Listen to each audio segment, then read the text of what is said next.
Hola a todos y bienvenidos a un nuevo vídeo de tu canal zaragocista Rugido TV, el zarpazo a la nueva actualidad del Real Zaragoza. Hoy seguiremos con los nuevos fichajes y conoceremos un poco mejor a Gabriel Fernández, delantero centro uruguayo cedido por el Celta.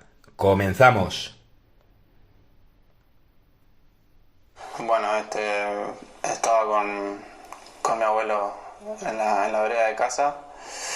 Llega un amigo y me dice que había jugado al fútbol, que había hecho un partido ese día. Y bueno, nada, me preguntó mi abuelo si quería ir a jugar y tal, y le dije que sí.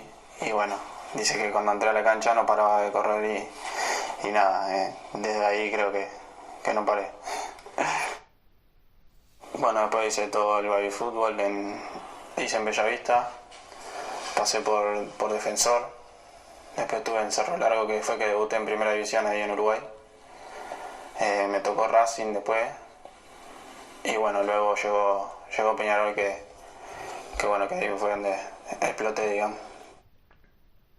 Bueno, es algo muy lindo, muy emocionante, lo vivo el día a día.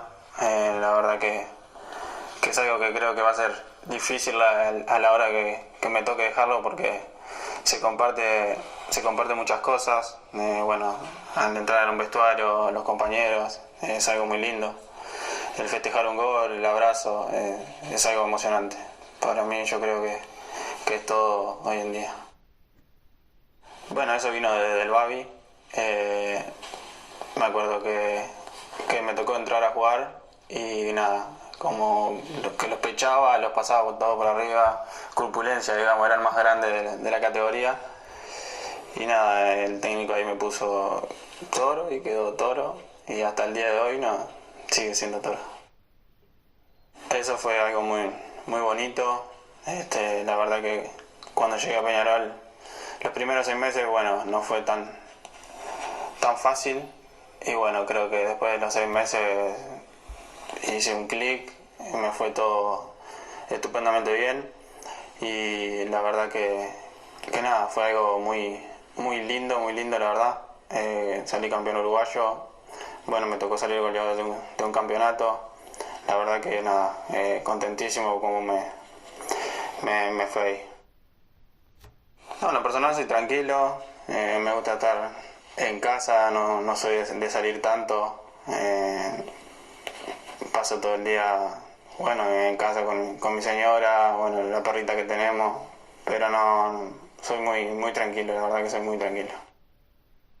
Bueno, que se queden muy tranquilos, que la verdad que yo vengo a sumar desde donde sea. Es muy lindo la motivación que tengo para que el club pueda llegar a subir. Así que nada, les mando un abrazo muy grande y que pasen bien. Si te ha gustado el vídeo, suscríbete al canal, dale like, compártelo y coméntalo. También puedes seguirnos en Twitter, Facebook e Instagram, PZ Rugido Zaragocista. Y también tenemos el buzón del aficionado para que te pongas en contacto con nosotros. Nos vemos en el próximo vídeo.